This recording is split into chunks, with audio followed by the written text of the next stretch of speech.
fluid reservoir. Attached to the radiator with no loose or missing bolts. It's not cracked, broken, or leaking. But check the level here. If I need to add, I'm gonna add here. The cap is properly tightened, not cracked, broken, or leaking. Hoses have no cracks, no leaks. They're properly clamped. Next, I'm checking the belt-driven alternator attached to the engine with no loose or missing bolts. It's not cracked or broken. The pulley attached to the alternator with no loose or missing nuts, not cracked or broken. The belt should have no more than 3/4 of an inch of play, not worn or torn. I'm gonna check the cables, make sure they're well insulated, no exposed wires, properly bolted for a good connection. Next, I'm gonna check the oil level here with the dipstick. If I need to add, I'm gonna add here through the filler. Make sure both caps are properly tightened, not cracked, broken, or leaking.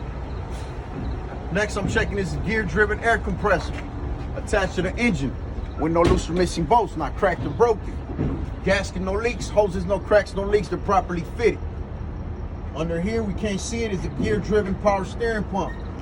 Attached to the engine, no loose or missing bolts, not cracked or broken. Gasket, no leaks. Hoses, no cracks, no leaks. Properly clamped and fitted. From there, we're checking the air governor, which in this case is under the cab attached to the frame with no loose or missing bolts, not cracked, broken, or leaking. The hoses have no cracks, no leaks, and they're properly fitted. From there, we're checking the steering shaft. I'm gonna start off with the rubber boot. Make sure it's secured to the firewall with no loose or missing screws or bolts, depending on which truck you're in, which this one has bolts. So we're gonna run that back. I'm gonna check this rubber boot attached to the firewall with no loose or missing bolts, not worn or torn, so no toxic fumes go inside the cab. The steering shaft, no illegal welds, is not cracked or broken. The U-joint is well greased, no loose or missing bolts, not cracked or broken. Steering gearbox attached to the frame, no loose or missing bolts, not cracked or broken. Gasket, no leaks. Hoses, no cracks, no leaks, and they're properly fitted. From there, I'm checking the pitman arm, drag link, and the steering knuckle. No loose or missing, I'm gonna check the pitman arm, drag link, and the steering knuckle.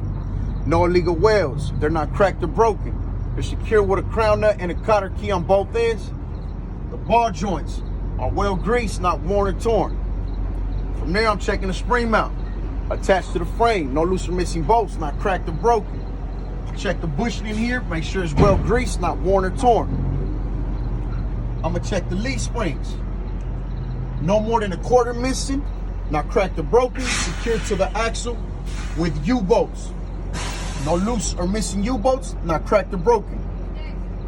Next is the shock absorber. Attached to the frame and to the axle. Stay right here, Francisco. Attached to the frame and to the axle with no loose or missing bolts, not cracked, broken, or leaking. Next, I'm gonna check is a single air brake chamber. Secure with a seat clamp. No loose or missing bolts, not cracked, broken, or leaking. Hoses, no cracks, no leaks, properly fitted. Push rod, no more than 1 inch of play, not cracked or broken, secured to the slack adjuster with a pin and a cotter key. Slack adjuster at a 90-degree angle, well greased, not cracked or broken. I'm gonna check the brake pads, make sure there's no less than 1/4 of an inch of wear, not cracked or broken.